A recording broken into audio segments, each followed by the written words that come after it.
Sabi nila, ang pag-ibig ay hindi nasusukat sa antas ng pamumuhay. Pero ang totoo, marami pa rin sa atin ang hindi makahanap ng tunay na pag-ibig dahil sa pagkakaiba-iba ng katayuan natin sa lipunan. Magandang tanghali sa inyo at sa lahat ng listeners ng programa niyo. Ako nga pala si Zomer, 22 years old, isang simpleng tao. Ipinanganak at lumaki ako sa isang mahirap na pamilya. Kabilang kami sa tinatawag na lower class, yung mga isang kahin, isang tuka. Ipinatawid lang namin ang araw-araw na pamumuhay, walang ipon, walang ari-arian. Pero kahit na ganoon, meron pa rin akong pangarap. At yun ay ang maiahon sa hirap ang pamilya ko. Kaya naman, pinagbuti ko ang pag-aaral ko. Hindi na bago sa akin ang kwento ng mga taong hindi nakapagtapos sa pag-aaral. Nakalaunan ay hindi rin nakahanap ng magandang trabaho. Ayokong mangyari sa akin yon. Kaya naman, habang nagsisikap ng mga magulang ko para pag-aralin ako, ay wala akong sinayang na pagkakataon. Naging responsableng estudyante ako. Ang totoo nga niyan, naging leader ako sa isang org sa school namin. At dito ko na sisimulan ang kwento ko.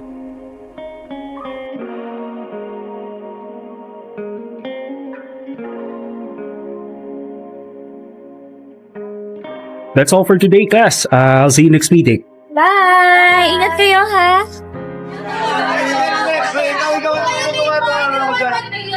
Hi sir, Oh, Jomer. May kailangan ka ba?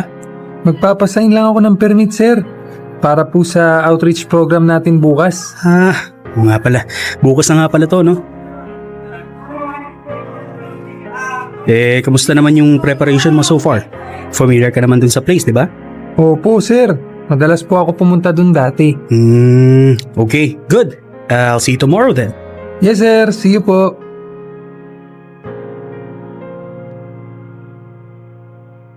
Kuya, dyan na lang sa tabi. Ito po bayad. Jomer! Tol! Uy, aga mo ah. Hindi, kakarating ko lang din. Yung iba nating kasama, nandito na ba? Oo. Tara, puntahan na natin. Hi guys. Tol, Hi, Jomer. Hi? Ay, oo nga pala, Jomer. May bago tayong volunteer, si Desiree. Desiree, si Jomer nga pala, president ng outreach org natin. Hi Desiree. Hello. Welcome sa org. Thanks. By the way guys, kamusta?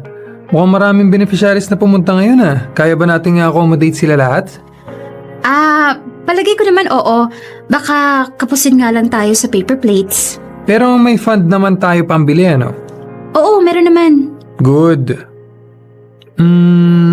Desiree, Yes? okay lang ba na makisuyo sa'yo? Sure. Pwede ka bang mautusan na bumili ng extra paper plates para lang may reserba tayo? What? Ako? Bibili ng paper plates? Oo. Malapit lang naman yung convenience store dito eh. Okay lang ba? Fine. Teka, wait. Lyra, pwedeng pabawas muna kami sa fund pambili ng paper plates. Sure. Teka, kunin ko lang yung wallet ko. No need. Ako nang bahala. May pera ako. You sure? Yes, gotta go. Balik na lang ako agad.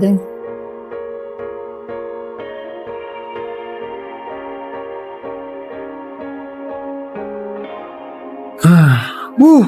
Daming tao. Grabe, di ko in-expect to ah. Oo nga eh. Buti na lang talaga mas marami ng volunteer ngayon kaysa last year. Jomer! Kulang na yata yung supply dun sa kabilang table. Okay. Wait lang. Emil, pwede ka bang magdala ng supply doon kila Lyra? sige. Desiree, Yes? pakicheck naman kung kamusta yung pila sa admission oh. Okay, anong kailangan tingnan dun? Baka lang kailangan ng substitute, baka may nasi-CR or nauuhaw sa mga usher, pakipalitan muna. What? Mag-usher ako? Yes, please. Pero, Desiree, wala na tayong time para mag-complain. Makikisuyo na lang, please. fine.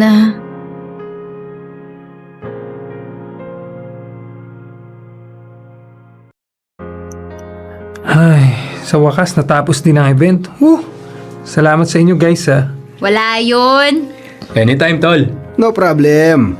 Wait lang ha, magko-compute lang ako ng mga expenses natin today. Punta lang ako saglit sa van. Ay wait, sama na ako. Kukunin ko na yung mga garbage bag para makapaglinis na rin dito. Sige. Ako, tol. Kailangan ko nang mauna. Sorry, kailangan ako sa bahay. Uy, sige, ingat ha. Salamat, tol. Kita-kits na lang sa school. Dami lilinisin ah. Desiree, wala ka naman gagawin na ano? Wala na. Kunin mo yung walis at dustpan. Umpisahan mo ng walisin itong mga kalat para kakakutin na lang ni Emil pagbalik. I'm sorry, what? Sabi ko, umpisahan mo ng walisin yung mga kalat. I know, pero hindi ka ba marunong magsabi ng please? Okay. Please? Okay, from the start. Ano? Say it again from the start with please. Desiree, pareho lang tayong volunteer dito. No, hindi tayo parehong volunteer lang dito. Kaya you better know kung sinong inuutusan mo. Teka. Sorry ah. Sorry kung hindi kita kilala. First time mo palang mag-volunteer, di ba? Oh, Bakit hindi ikaw magpakilala sa akin? yabang ah. Kung ayaw mo, di wag. Isa lang naman ang family ko sa mga donor para sa outreach na to. Okay, so? Anong so? Hindi mo na gets? Donor ang family ko dito. Donor. Nag-donate ng fund. Oo, alam ko ibig sabihin ng donor. Yun naman pala eh. Pero hindi ibig sabihin nun, exempted ka na sa mga gawain, lalo kung isa ka sa mga volunteer. Yabang-yabang mo, parents mo naman ang nag-donate, hindi naman ikaw. Ano ka mo? Siguro spoiled brat ka, no? At pinapunta ka dito ng parents mo para turuan ka ng leksyon, kaya tama lang sa'yo matuto magtrabaho. Wow! Ang talino mo naman po. Ang galing mo naman para malaman ang kwento ng pamilya ko. Desiree, wala akong pakialam kung donor ang family mo or what. Dahil nandito ka bilang volunteer, dapat lang na tumulong ka. No way! I had enough. Kanina ka pa utos ng utos sa akin, makakarating sa parents ko ang lahat ng kayabangan mo. Di magsumbong ka. Sumbongera ka pala eh. Whatever. Makaalis ka na dito? Excuse me?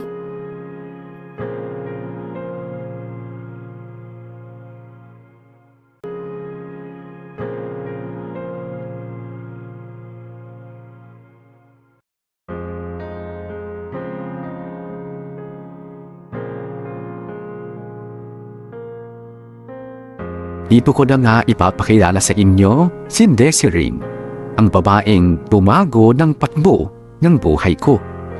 Dati-dati, maayos ako nakikipag-participate sa mga outreach programs ng school. Pero nung dumating si Desiree, naggulo ang payapa kong mundo. Magkaiba kasi kaming dalawa. Chico at Bea, actually, complete opposite kami. Ako, galing sa mahirap na pamilya.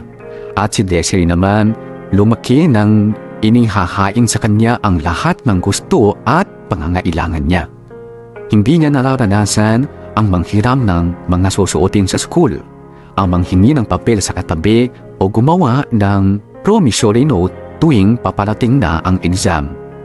Samantalang ako, nakapasok lang sa university dahil sa scholarship. Kung titignan ang agwat ng pamumuhay namin, malabong-malabo na magkalapit kaming dalawa. Pero doon ako nagkamali dahil nga naging active si Desiree sa pagsali sa outreach org ng school, kaya naging madalas ang pagkikita namin. Hindi kami naging magkasundo nung una kasi nga ako ang tumatayong leader ng school at si Desiree naman hindi sanay ng nauutusan o pinapangunahan. Pero kalaunan ay unti-unti ring kumaan ang loob namin sa isa't isa. Pareho kasi kami ng mga hiling sa buhay. Pareho naming gusto na makatulong sa mga taong nangangailangan sa abot ng makakaya namin. At habang dumadalas ang pagkikita at pag-uusap namin, mas lalo lang napapalapit ang loob namin sa isa't isa.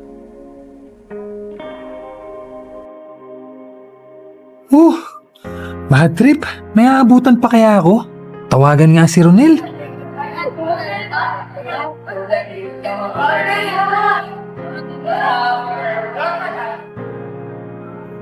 Tol. Tol, nakakila Desiree pa kayo? Oo, saan ka na ba? Naharang ng classmate eh. Late na nakasibat.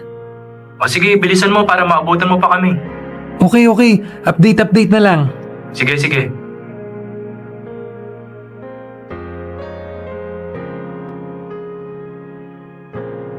Happy birthday! Thank you. Sayang hindi mo naabutan yung ibang friends natin. Ang tagal mo kasi eh. Oo nga eh. Naharang kasi ako ng mga thesis mate ko eh. Okay lang yon. Ang important naman, nakapunta ka. Tara sa loob. Okay lang. Hindi ba nandyan parents mo? Oo, pero mabait naman yung mga yun. Huwag kang mag-alala. Sige. Ma, Pa, si Jomer po. Oy, hi! Ikaw pala si Jomer. Nice to finally meet you. Kilala niyo po ako? Oo naman. Madalas kang maikwento sa amin ni Desiree eh. Talaga po. Hoy, baka lumaki yung ulo mo ha. Natural lang na maikwento kita sa kanila. Lahat naman nakakasama ko sa outreach, kinukwento ko eh. O siya, umupo ka na Jomer. Sabay-sabay na tayong kumain. Sige po.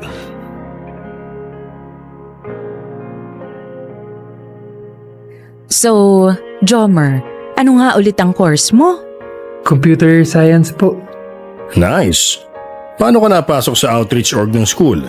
Bali, minsan po kasi nagko-conduct sila ng outreach sa lugar namin. Tapos nagulat ako na nakita ko yung prof namin doon, si Sir Francis. Kaya nagtanong po ako kung paano sumali sa org. I see. Nice. Gaano ka nakatagal sa org? Second year po, so 3 years na. Kung tama ang pagkakatanda ko sa kwento ni Desiree, ikaw ang president ng org ngayon, tama? Opo. So, paano mo nababalanse ang paghawak sa org at sa ACADS mo? Hindi ko rin po alam eh. Pero siguro time management lang po. Ikaw ba may girlfriend na? Naku, wala pa po. Wala pa po akong time para dyan. Tama lang naman yan. Unahin muna ang pag-aaral before anything else. Oo nga po eh. Pero kung gusto mong manligaw dito kay Desiree, sabihin mo agad ha. Wala namang kaso sa amin yan. Pa! Oh, bakit? Kesa naman magpaligaw ka sa iba. Dito ka na kay Jomer, nag-aaral ng mabuti, responsable, at tumutulong pa sa mga outreach program. Pa naman eh. Wala naman ako balak magpaligaw. Alam ko naman yun. Ang sa akin lang, kung magpapaligaw ka na rin lang, if ever lang ha, dito ka na kay Jomer. Ikaw ba, Jomer? Hindi ka ba nagagandahan sa anak ko? Nagaganda naman po. Oh, yun naman pala eh. Ba't di mo paligawan? Masama po ugali niyan eh. Wow ha! Hiyang-hiya naman ako sa'yo, Jomer. Joke lang. Focus po ako sa studies ko ngayon. Pero gusto mo. Po? Gusto mo ang anak ko. Huy, tama na nga yan. Baka hindi na komportable si Jomer. Hayaan mo na lang muna siyang kumain. Sige. Pero, Jomer, Yes po. kapag nakita mong may bad influence na umaaligid dito kay Desiree, sabihin mo agad sa amin, ha? Sige po. Hay nako, ilang beses naming sinasabi dyan kay Desiree na galingan ng pagpili sa mga magiging kaibigan. So far, maayos naman ang pinapakilala niya sa amin. Pero kung sakali lang na may ibang nakakalusot, sumbong mo agad sa amin, okay? Sila mama at papa talaga? Binibigyan pa ng assignment yung tao? Sige po, makakaasa po kayo. Susumbong ko po si Desiree pag may ginawang mali. Isa ka pa eh. O sige na, tama na yan. Kumain na nga kayo dyan, Jomer. Enjoy the food.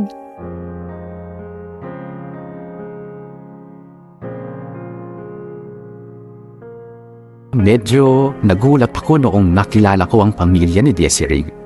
Oo, mayaman sila. May magandang buhay, magandang bahay at maraming sasakyan. Pero hindi ko inakalang ganoon kasimple ang mga magulang niya. Hindi sila yung tipong nagsusuot ng magagarang damit.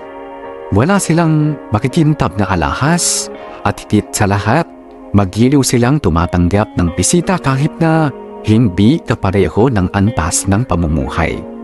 Kaya hindi na rin nakakapagtaka na isa ang pamilya nila sa donors ng outreach ward namin. At kung bakit sumali si Desiree sa amin bilang volunteer. Sanay siyang nakikisalamuha sa mga kagaya kong mahirap kahit na lumaki siyang may maayos at saganang pamumuhay.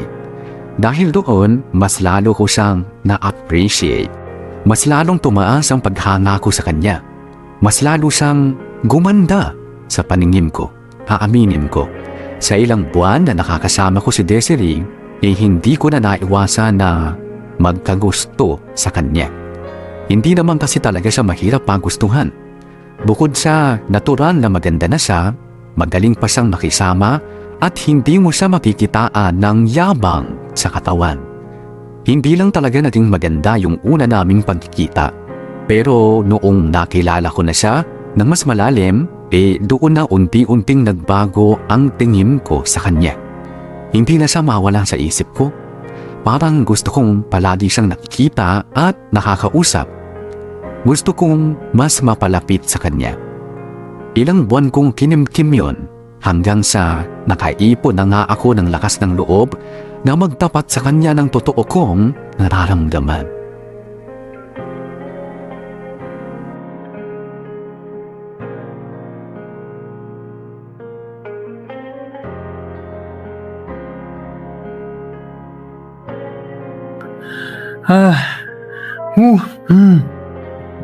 Grabe kabadong-kabado ka tol Oo nga eh. Iba na talaga pag in love no? Kahit lider-lideran ka sa school, tutubuan ka talaga ng daga sa dibdib Oh, sa palagay mo, hindi kaya magugulat si Desiree kung bigla akong aamin na may gusto ko sa kanya? Ewan ko. Pero feeling ko naman may idea na siya na gusto mo siya. Talaga? Feeling ko lang yun Hindi pa ako sure doon.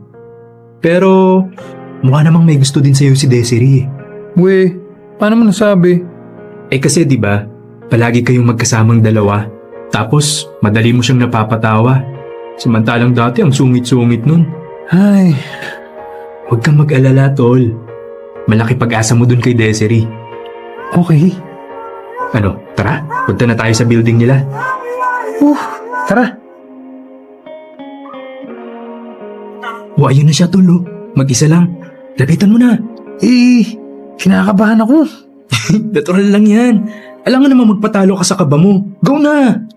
Sige. Good luck, tol! Galingan mo,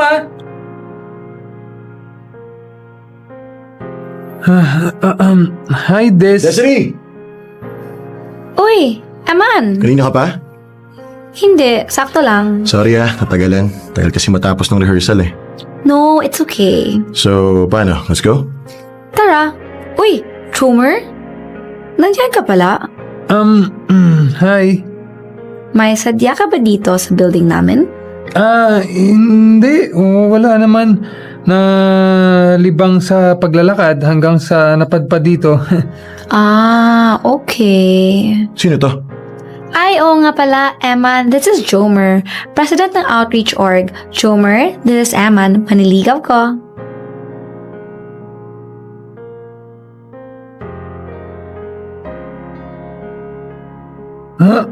Manliligaw? May manliligaw ka na? Oo pare, may date nga kami ngayon Bakit? Wala. Wala naman. Gano'n na kayo katagal nagliligawan? 2 weeks pa lang. Okay. So, paano tol? Una na kami Sige. Bye, Jomer. Kita-kits sa next meeting. Yes. Ingat kayo Enjoy. Thank you. Bye. Sige tol, una na kami.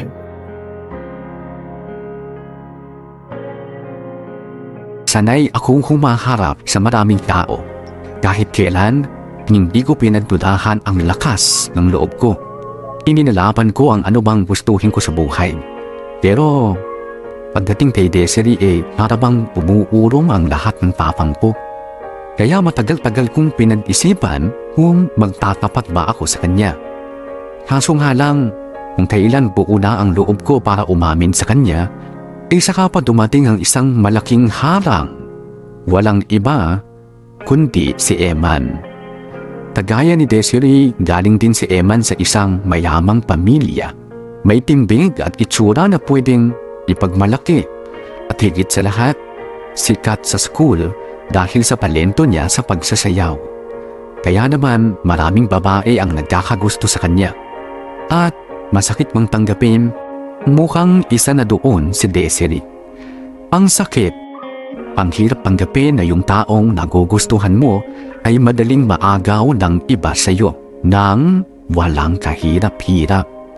Kung pinanganak lang sana akong kasing yaman at kasing guwapo ni Eman, siguro hindi na ako mahihirapan na umamin ng totoo kong nararamdaman kay Desiree. O siguro, baka mas madali ko siyang mapaibig bago pa man ako umamin sa kanya. Minsan, hindi ko tuloy maiwasang hilingin na sana naiba man lang ng kaunti yung tadhana ko. Sana naging mayaman na lang din ang mga magulang ko. Kung ganoon na naging kapalaran ko, malamang ay mapansin ako ni Desiree ng higit pa sa isang kaibigan.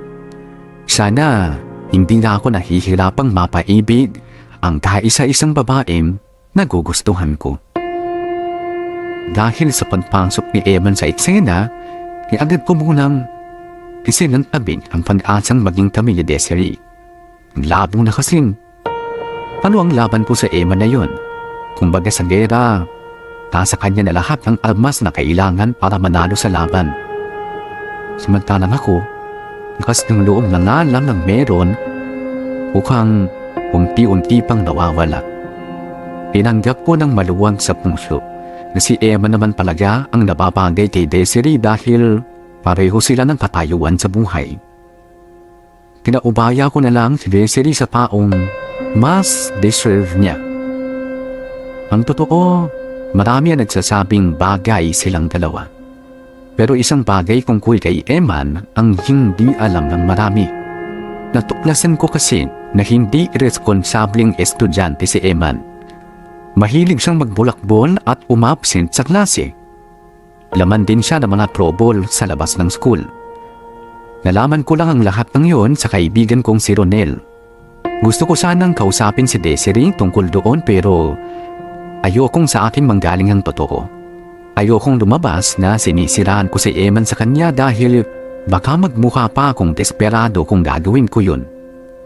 Pero ayokong maligaw ng landas si Desiree nang dahil sa Eman na yan. Kaya isang bagay ang naisipan kong gawin.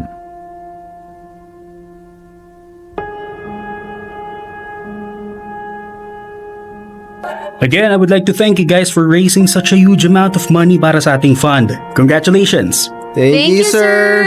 Next meeting, bigyan niyo ako ng report para sa magiging susunod na beneficiaries ng outreach natin. Okay? Yes, sir. Okay, I have to go. Ingat kayo sa pag-uwi. Ingat din, sir! Ingat, sir! So, paano guys? Una na rin kami Update na lang sa mga mapupuntahan yung donors. Ingat kayo na, Emil. Wait, Lyra. Oh, bakit? Wala ba kayong balita kay Desiree? Ako, wala. Ikaw ba, Emil? Same course kayo eh. Wala din. Pero last month, madalas siyang makita kasama si Eman. Yung dancer yata yun. Pero nitong mga nakaraan, madalas mag-isa lang siya eh. Ba't mo ba natanong? Kasi 3 magkakasunod na meeting na siya hindi umaattend eh. Sus, ang sabihin mo, namimiss mo. Yee! Sira. May dapat ba kaming malaman sa inyong dalawa? Wala. Huwag niyong pansinin tong si Ronel. Yan mo, tol. Pag nakausap ko, babanggitin ko na hinahanap ko siya. Sige, salamat.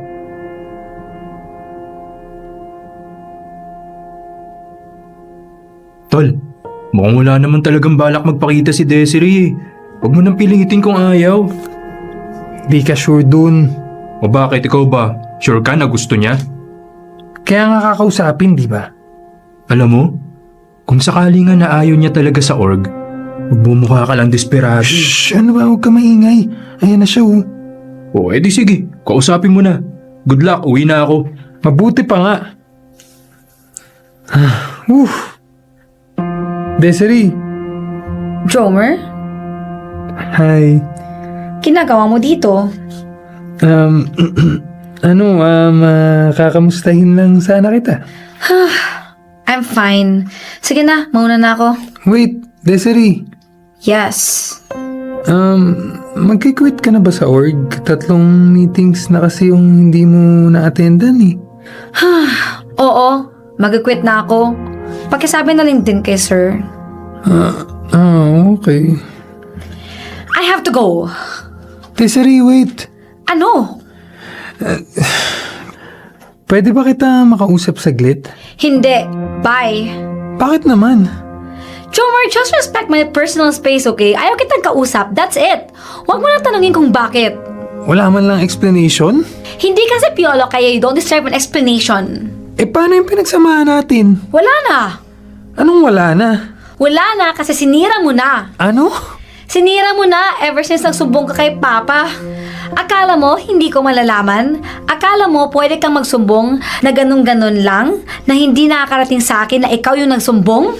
Desiree, nagawa ko lang naman yun kasi tumupad lang ako sa usapan namin ng parents mo. I know! Pero dahil sa ginawa mo, pinaglayo kami ni Eman.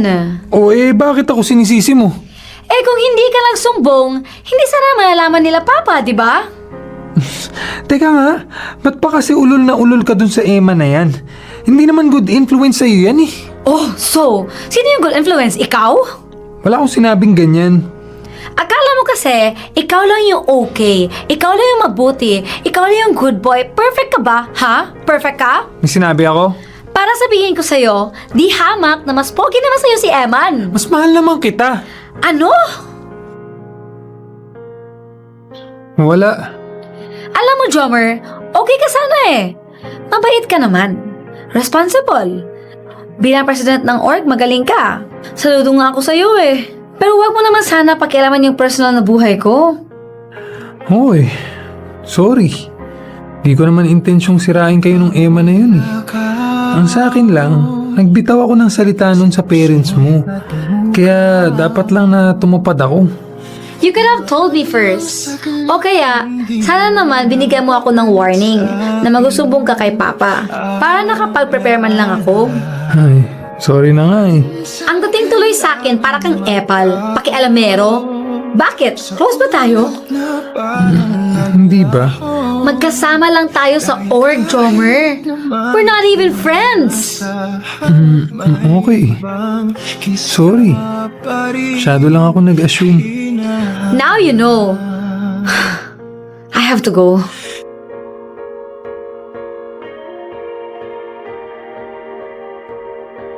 Tama ang narinig niya.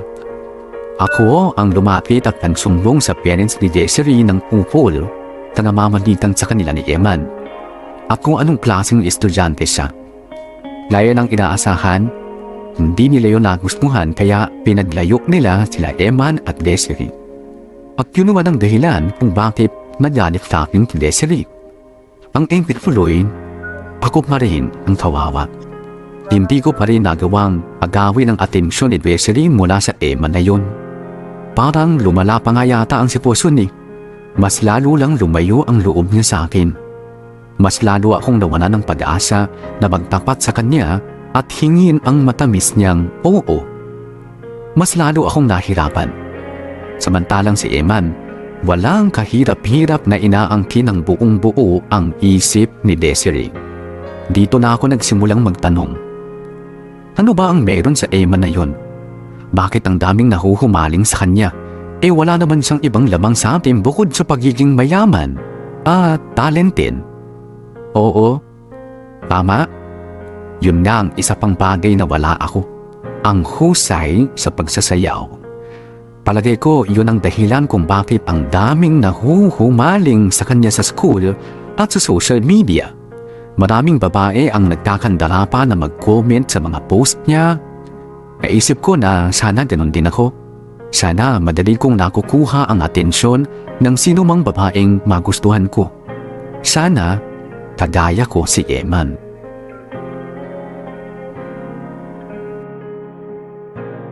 Hoy! Ay, puso ko. Ano ba? Ba't ka ba nangugulat? Ginagawa mo. Pa-practice sumayaw, di ba halata? Nax, dancer ka na ngayon? Inaaral ko nga kung paano eh. Hindi nga, tingin nga nung video mo. Wag na, mga asar ka lang eh. Dali na, para mabigyan kita ng constructive criticism. Wow, ano ka? Judge sa PGT? Ano, papanood mo ba o hindi? Oo na, ito na.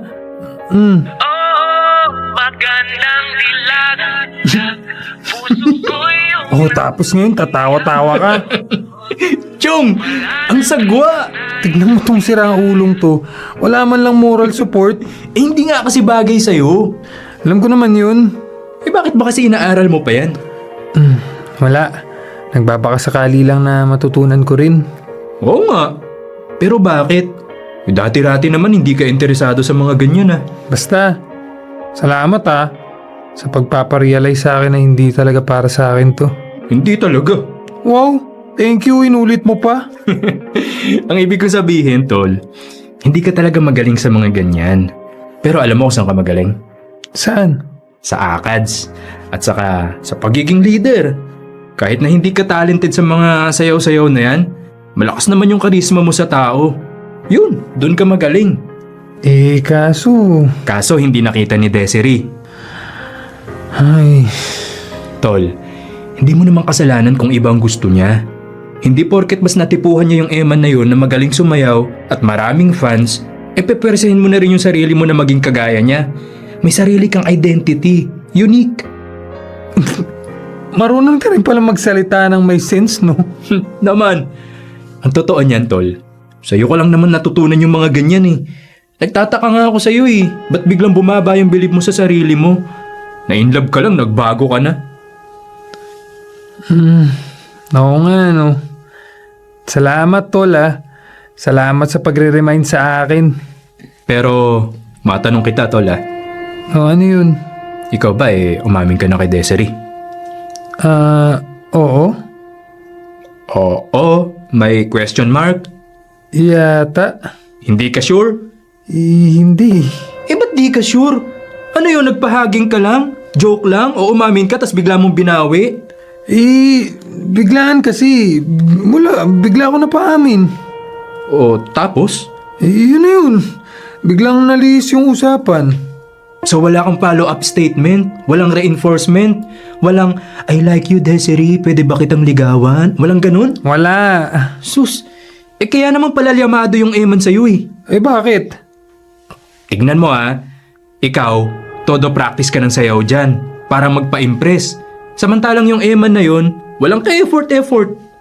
Yun na nga yung nakakasama ng loob Kasi siya, umamin na siya. Straight to the point. Nilinaw yung intensyon kay Desiree. Nanliligaw na nga ikaw, wala. Puro kabuelo. Kumbaga sa karera, nasa ready ka pa lang. Si Eman, nasa go na. Paano kung umamin ako tapos ayaw niya pala sa akin, Paano mo nga malalaman na gusto ka niya kung di ka aamin? Di ka makasagot, di ba? Kasi nga, yun lang yung tanging paraan. Ay, sus. Kaya kung ako sa'yo, ibaba mo na yung cellphone mo. Tigilan mo na yung pagpaparami ng mga followers mo dahil wala sa social media ang totoong laban. Nasa puso ni Desiree. Ikaw, ang kapal-kapal ng mukha mo maging leader tapos bahagang buntot mo sa babae. Teka, bakit may biglang pag-atake? Meron talaga. Para matauhan ka. Malaki na yung agwat ng estado ng buhay niyo ni Desiree. Huwag mo nang mas lalong palakihin pa dahil lang sa kaduwagan mo. Tama na muna yung kaka-outreach program na yan. Panahon na para ikaw naman ang mag-reach out.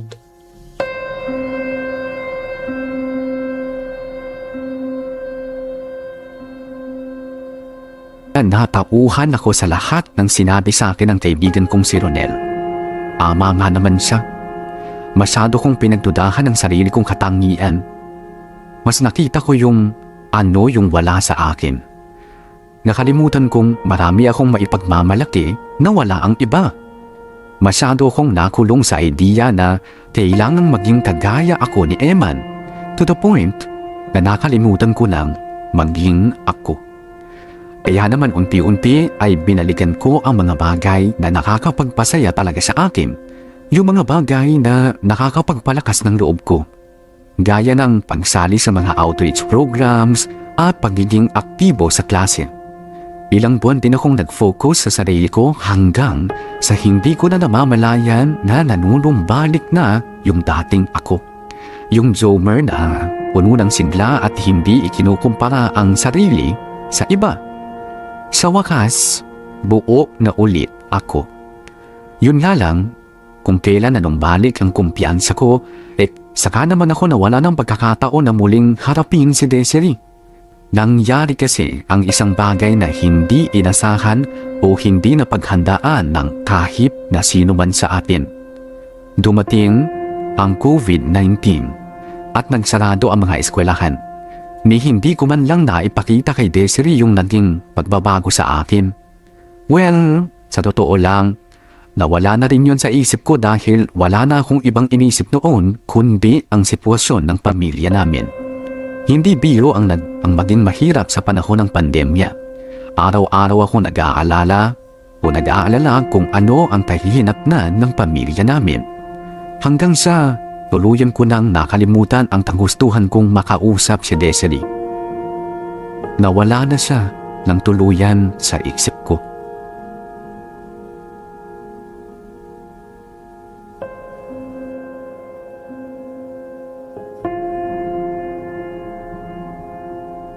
Ay, walang magawa. Boring. Teka, matawagan nga si Ronel. Oy, tol. Saan ka? Paalis kami ngayon, tol. May family outing kami. Yabang. Sana all may outing. Sama ka. May entrance fee, ah. Di, wag na. Wala rin akong extra ngayon eh. Bakit ka pala tumawag? Nababagot kasi ako dito sa bahay. O tapos? Yayain sana kita mag-video games. Kaso busy ka pala eh. Ay, oo. Negative ako ngayon, tol. Next time na lang. Sige. Alam mo gawin mo? Punta ka lang sa park. Malay mo, may makasalubong kang chicks. Sira. Sige na. Bye. Mga ano. Sa park na nga lang ako tatambay. Presko pa hangin.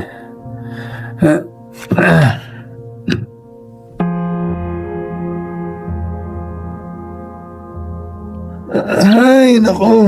Buti na lang talaga dito ko naisipang pumunta. Makaka-relax. Uy, ice cream yun ah. Makabili nga.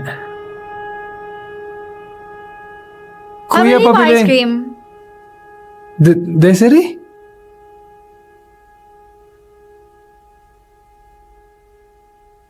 Hi, ikaw pala yan. Ice cream? Yup, ikaw din? Oo ako na bahala. Libre na kita. Uy, first time yan ah. Seryoso ka ba? Siyempre. Okay, hindi na ako tatanggi. Touch move na yan. Oo naman.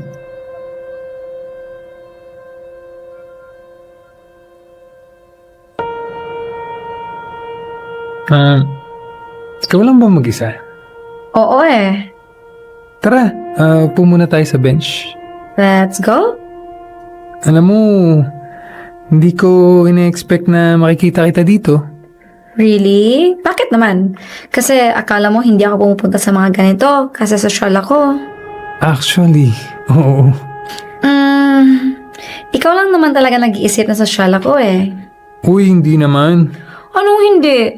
I mean, first time we met, sinabihan mo na ako, spoiled brat. Hindi pa kasi kita kilala noon. In short, judgmental ka. Ang ate mo kasi, ayaw mo magpautos. Ang bossy mo kasi. Di, sorry. Pero namiss kita. Same. Kamusta na pala kayo ni Eman? Ayun, naniligaw pa rin sa akin. He spoke to mom and dad. Pumayag naman sila.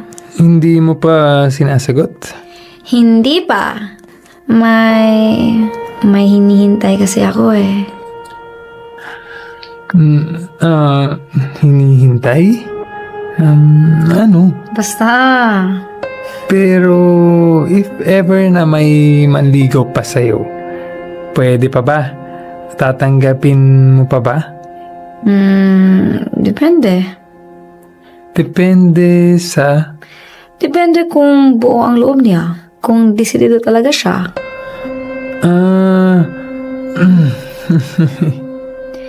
Alam mo, Jomer, hindi naman ako manhid. Alam ko may gusto ka sa akin. Ako na amin para sa'yo. Torpe mo eh. Uy, hindi ako torpe So, wala kang gusto sa akin? Meron. Ba't di ka pa nagko-confess? Nahihiya lang ako kasi baka isipin mo masyado akong ambisyoso. Kasi ayan ka. Tapos, ito lang ako. Di naman tayo pareho ng social status Galing ka sa pamilya ng mga donor. Samantalang ako, volunteer lang.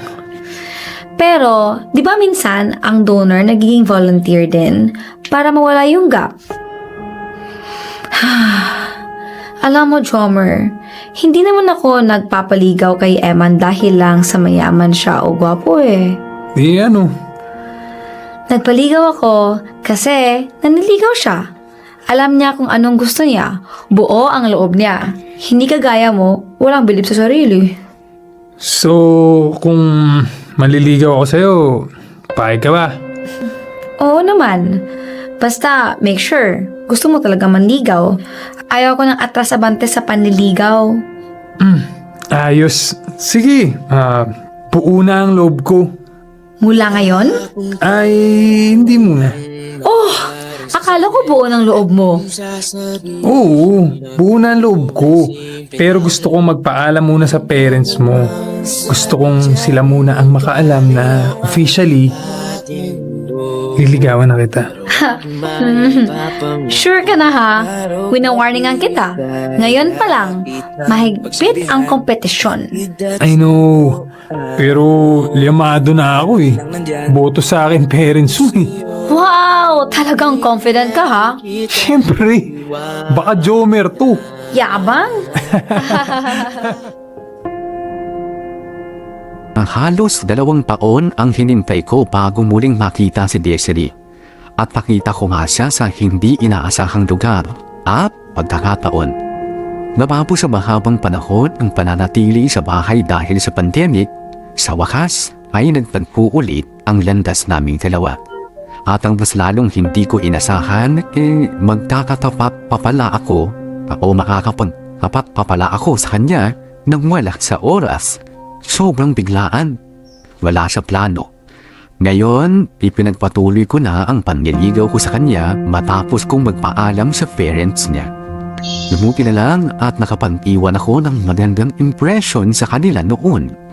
Kaya hindi ako nahirapang kumbinsihin sila. Nakarapat-dapat ako para sa anak nila. Hindi na lang ang kailangan kong kumbinsihin ngayon. Pareho na kami ni Emma na nanliligaw sa kanya. Pero ngayon, may sarili na akong diskarte. Alam ko na hindi ko kailangan maging kagaya ni Eman para mapansin ako ni Desiree. Ang kailangan ko lang ay maging totoo sa sarili ko at sa aking nararamdaman. Ibinahagi ko itong kwento ko kahit hindi pa tapos dahil gusto kong samahan niyo ako sa pag-aabang ng magiging ending ng kwento namin ni Desiree. At isa pa, gusto kong magsilbing inspirasyon ito sa iba. Kadalasan, wala naman talagang social gap pagdating sa pag-ibig. Nauunahan lang tayo ng takot at kaba kaya naibabaling natin ang sisi sa katayuan natin sa buhay. Hindi ko sinasabing palaging may happy ending, pero isipin nyo, ang daming nagkatuluyan na magkaiba ang antas ng pamumuhay at ang dami ring nanggaling sa parehong estado ng buhay pero hindi nagkatuluyan. Wala talaga sa yaman o sa social status yan. Nasa laman ng puso yan. Basta busilak at sincere, paniguradong may kahahantungan ang pagmamahalan ng dalawang tao.